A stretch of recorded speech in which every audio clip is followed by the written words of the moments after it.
Broadway beat. Broadway beat. Broadway beat. Broadway. Listen to the Broadway beat.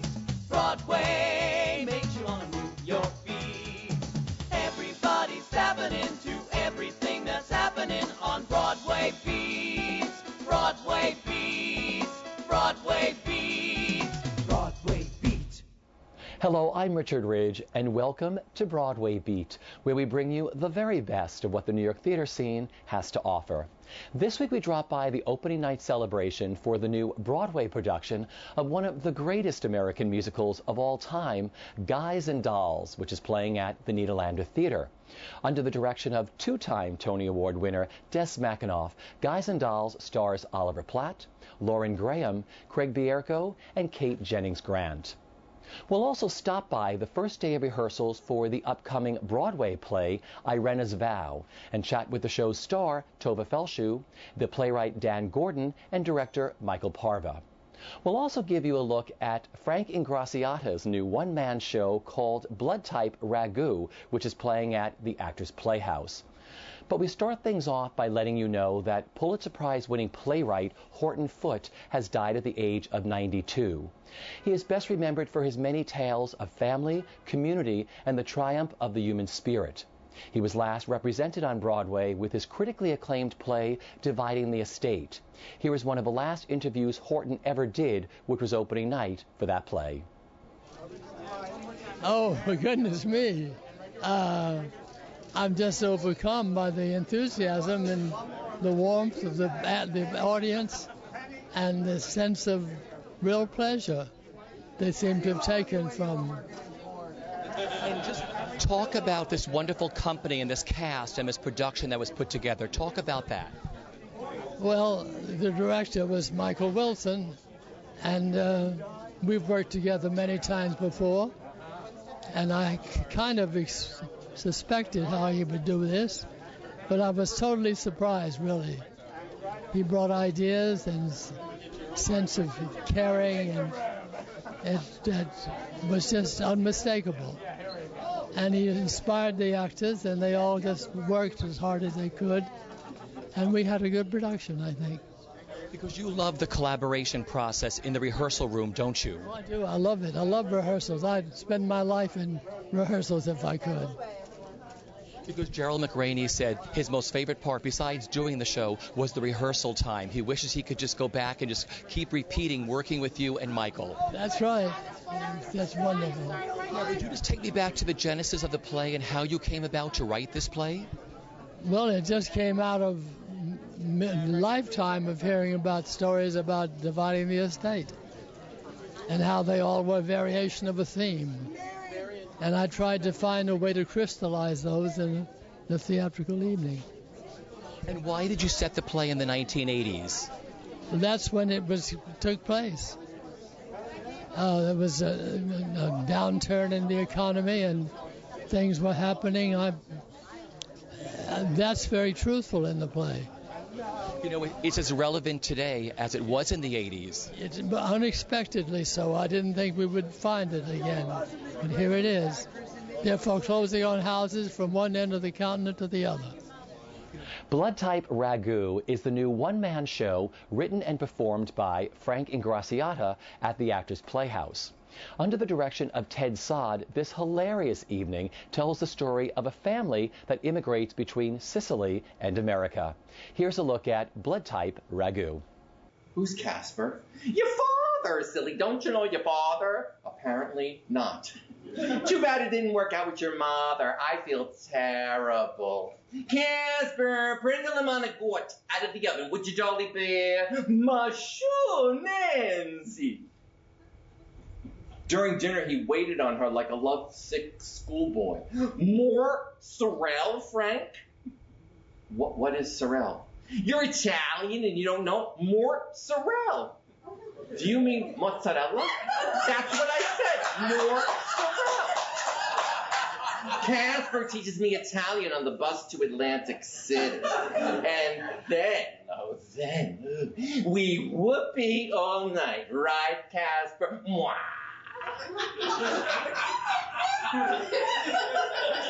My father turns for our approval of her. I wanted to vomit my managot and mozzarella all over this Pagliacci clown in a bozo wig. Now, I never knew any of my neighbors' real names because my mother had nicknamed everyone by their most outstanding feature or characteristic. So out comes La Judah, the Jew. A very attached old Jewish couple, whether together or alone. My mother labeled them just the Jew. Also making a rare appearance was a milky-skinned vampire you see once a month through the crack of her door to shake out her dust rag. She was marked La Morte Passione, the passionate dead woman. Followed by her husband, a Quasimodo-like man with a protruding underbite and a fur coat growing out of his back. He was tagged Il Gobbo di Lana, the woolly hunchback.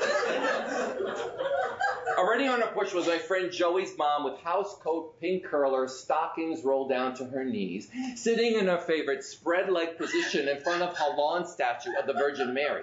Under her breath, my mother would say, "Ah, vergogna, shame on you, that the Madonna has to view that." She was branded La Camarata con le gosce aperte, Mrs. Camarata with her legs spread open. From the crowd of aunts, my father's sister Zia Bettina appears.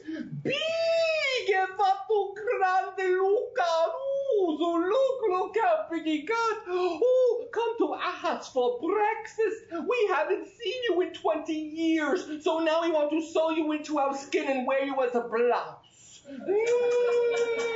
Oh. From the maze of uncles, my father's brother, Zio Gaetano, presents himself. Madonna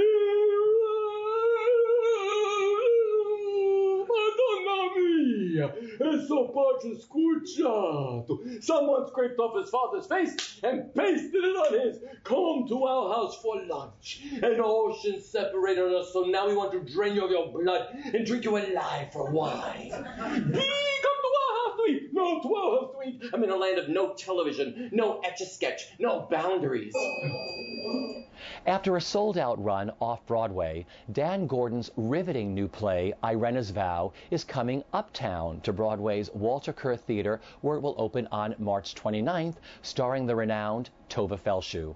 We stopped by the first day of rehearsal to meet the cast and chat with director Michael Parva. It was extraordinarily easy to write. In that I had known Irene for already about 2 years before I started to write anything.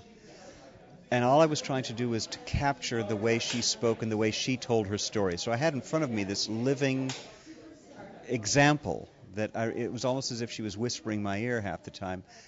It's the only time I've ever written where I had to isolate myself. I had a ranch in Colorado, and there was a basement in the ranch. And I flew up there by myself, went into the basement, blocked out all the lights, and stayed in the basement and wrote nonstop for 72 hours. And when I was done, I had finished it. And it all came out as a piece. It was not, slaving through this day, that day. It was 72 hours straight. I think I got maybe 2-3 hours sleep. I ate with the typewriter next to me. I just plowed through it and did it. And it's the only time that's ever happened in my career where it just all came out as a piece. And pretty much has survived intact through all the various incarnations that it's had. It was once as a feature, it was once as a television piece, it was as a play with 2 different actresses playing Irene, one older, one younger. But the basic play has survived pretty much what happened in that 72 hours. Talk about the first performance in New York, watching Tova and this company on stage with an audience in the house, how you felt. There's a thrill that writers know, which is I think if they're ever honest, the thrill is you come into either a theater or a movie set and you see either cameras or an audience and actors, and you go, holy shit, they took this seriously. I mean, they actually built sets and people sold tickets and they came. I was I didn't mean it to be this serious, because when you're doing it, you're alone. So to see it to come to life, there's that first initial of shock of, holy cow, they took it seriously. Then, as it began to unfold, a wondrous thing happened, which was I forgot that I wrote it. And I was able to watch it as an audience member because of the artistry of the people involved, of all the actors, of Tova, of Michael's directing, of a spectacular set. It just sucked me in. And then the third thing that happened, which was extraordinary, was I, who had known Irena fairly well, saw her on stage. And she had been dead for 5 years, or what passes for death. But there she was on stage, and there was no question about it. And it had nothing to do with me. It felt like I was totally divorced from it. It had like this was something that was born of its own and had absolutely nothing to do with me. And as a member of the audience, I stood up and cheered as loud as anybody did in gratitude for a great performance that I felt completely divorced from in the nicest way. And, it's funny. Immediately we thought Tova really should be involved in this kind of work that she would appreciate. And it was interesting because the lead woman is a Catholic woman. And, of course, when I spoke to Tova about it, she immediately jumped all over it because Tova likes the challenge of playing parts that are not always typecast for her. So we put her in a blonde wig, and there we were. So talk to me about the challenges for you as a director with working on this piece. Were there challenges? Absolutely. It's a very, very strong narrative. But it was originally, the way Dan decided to tell the story was more in line with a film. So when I first got the script, there were a lot of challenges in translating it into a stage production. I decided to go with that and I embraced that. I actually like the combination of Dan's film quality of writing as it applies to stage. So I embraced it and loved the challenges of it. But it does pose a challenge because a lot of these scenes move in and out of time very, very quickly and require technical ease. Take me back to the first performance off-Broadway with an audience and how it made you feel that night. Oh, it was an incredible feeling. It really was, because you just towards the last 10 minutes of the play, the audience was just so with us. First of all, you could hear a pin drop throughout the whole play. And the play is very exciting in the sense that there's a lot of action involved.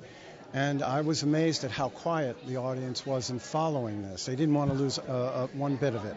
And then towards the end of the play, they were so moved by this play that you could feel it. You could absolutely feel it. More than the average play, really more than the average play. So it was wonderful. It was wonderful to get that back from the audience.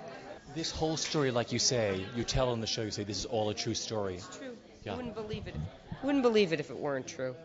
And it came upon her, and because of her own decency, her own simple decency and wonderful background and loving parents, I think she was brought up with an abundance of love. She just did the right thing, and I hope that you and I would do the same. I would hope that if I'm swimming in the ocean and a child, Palestinian, a child even of Al-Qaeda, if a child were drowning, it is my duty as a human being to stretch out my arm to help him come in to shore. I want to talk about the audience's reaction to this. You couldn't beg, borrow, or steal a seat to this show off-Broadway. And I'm so thrilled that you're going into the Walter Kerr, that so many more people can see this show. How you felt night after night with the audience's reaction to this show? I felt astonished. I didn't know what was going on. I couldn't figure out.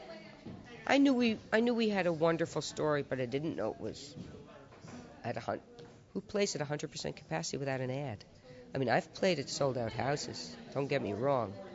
I've played in hits, and flops. We've played in hits, but I've never played in a hit without an ad. Not one ad. Not one. And you couldn't get in the theater. No. 220 seats. We're going to 956 seats. We invite everyone to come, and we, like every good show, have that wonderful $49.50 special on our previews, all through our previews. And then once we open, I think, house seats are $98, but there'll be all sorts of deals. We want everybody to come. We want schools to come. And people are buying tickets. One person bought 70 tickets for the Wednesday matinee. 70. So people are buying reams of tickets, school loads of tickets, because it's a story against the backdrop of a new administration that has asked us as citizens of the United States, the greatest democracy in the Western world, to have the audacity of hope, the vision of change, and the president is saying, I cannot do this without you. You are powerful. I acknowledge you. Roll up your sleeves and help me. I need you, and you matter. You matter to me. That's really what this show says. This show says, if I, Irena Gut, can do this, think what you can do. This is not somebody who went to Yale and Harvard and had an elite education. She's not a CEO. She's not an Ivy Leaguer. Just an ordinary kid. She happened to be studying nursing. She might have been a shoe salesman, a beautician. But she made all the right decisions under the most horrendous circumstances. And if she can do it, we can do it. You'd be surprised how many people are trying to pass themselves off as Germans these days. Now, what seems to be your problem? If a worker faints, it endangers the efficiency of the entire plant. I won't have that. No. Please, Herr Major, you can ask anyone here. I'm a very good worker. Really. It's just that I was interred by the Russians. I had a little anemia. But I'm much better now. I'm strong as a horse. Really, you'll see. And I want to work. But I've wasted too much of your time. I must get back to my work. Excuse me, please, Herr Major. No. Work is too difficult for you. It's obvious. It's a waste of time to have you on the assembly line. Your German is excellent. You're honest. I think we have another job for which you are better suited. How are you at kitchen work and serving food? How am I? Oh, Herr Major, even though we had servants, my mother trained me in all aspects of food preparation and all manners of housework, and how to be a good hostess.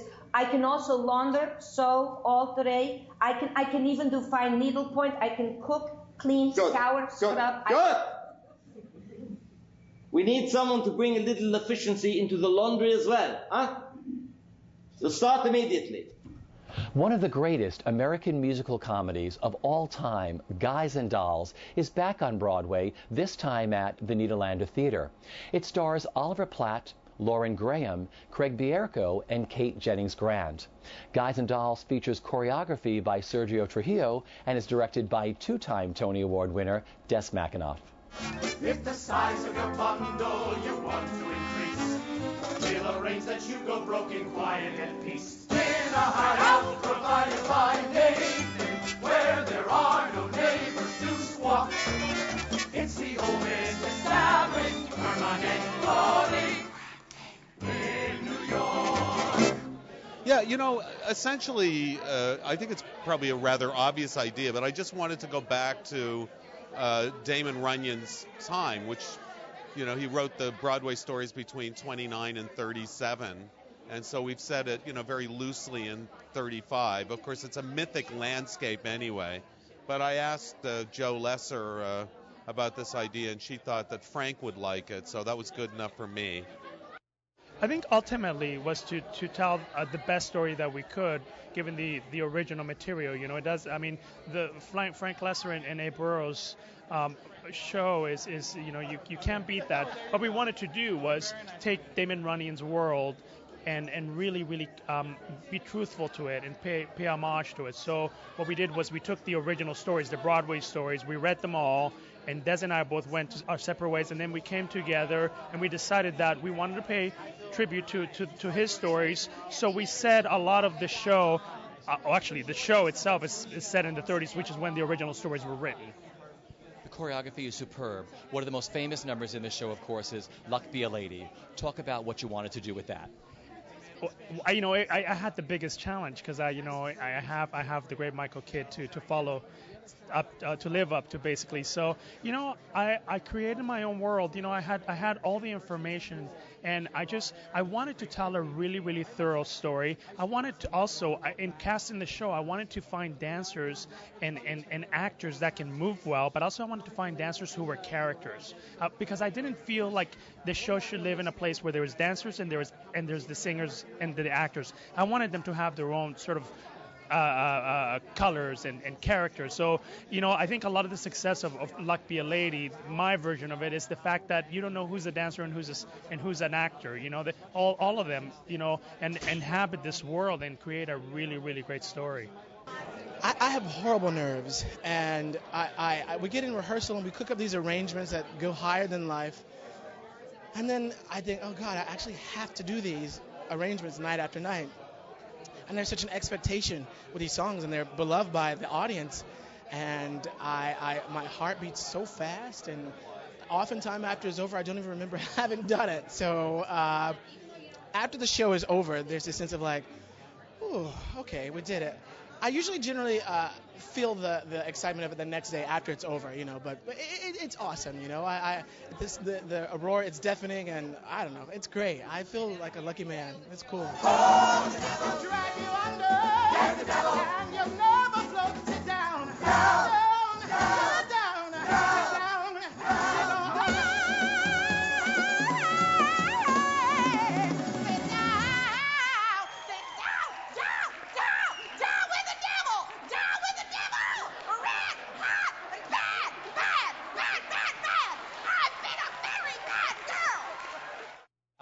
Honestly, I've never seen a single production of this show, so I have no idea how I measure against anybody else or what anybody else did.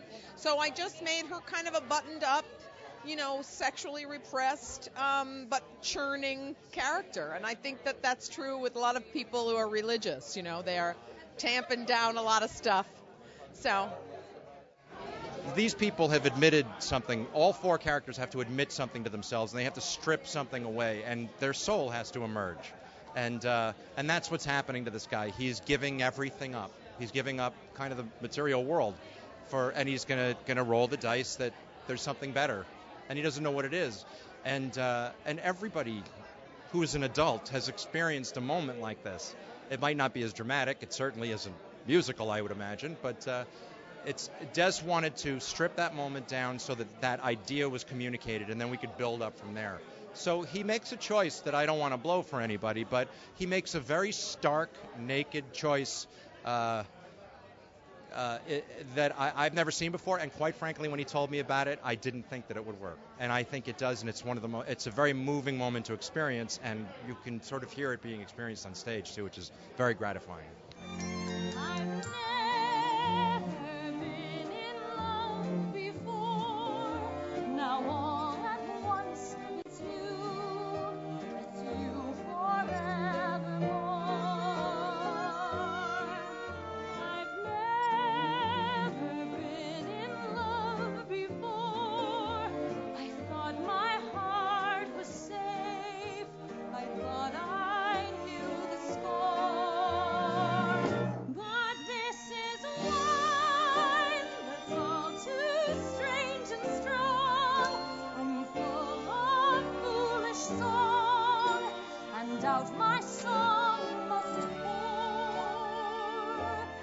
Take away great friendships and a great respect and love for this material. It's just part of an American legacy, this part.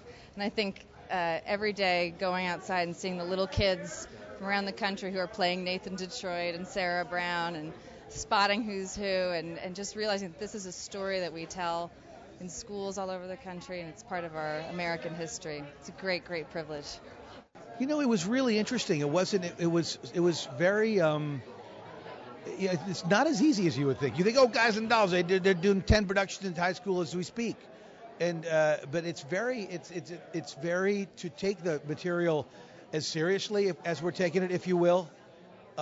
It's a very narrow bandwidth, and it's been very challenging and very rewarding to finally find it, You promised me this, you promised me that, you promised me everything under the sun, then you give me a kiss and you're grabbing your hat, you're off to the races again. When I think of the time gone by, I think of the way I tried, I could honestly die. what can you do me? I love you. Give a holler and hate me. Hate me. Go ahead. Hate me. I love you. Best years of my life, I was a fool to give to All right already.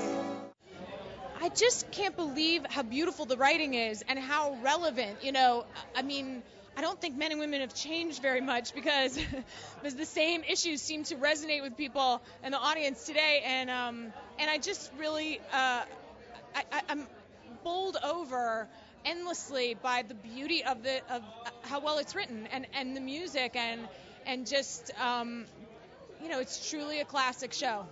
Let's talk about those iconic scores. This is one of like the top 2 or 3 scores ever written by Frank Lesser, doing those wonderful songs. Yeah, I wasn't as familiar with this musical as I was with others growing up for whatever reason, and I feel glad about that because it would have been harder if I had more of an expectation about filling someone's shoes, you know, in this music. I just really came to it fresh and just got to appreciate and kind of, you know, make it mine, as opposed to feeling like I'm doing Julie Andrews or something. You know what I mean? Like because Sound of Music we watched in my family like every other day. So I feel lucky to have gotten the chance to do such beautiful material, but I wasn't too haunted by it when I started. Luck be a lady tonight. Luck be a lady tonight. Luck if you've ever been a lady to begin with. Luck be a lady tonight. Luck let a gentleman see. Luck let a gentleman see. How nice a dame you can be. How nice a dame you can be. I know the way you treated other guys with the way. Luck be a lady with me. Let's keep the party polite. Let's keep the party polite. Never get out of my sight. Never get out of my sight. Stick with me, baby. I'm the fella you came in with. Luck be a lady. Luck be a lady. Luck be a lady. Luck be a lady. Luck be a lady.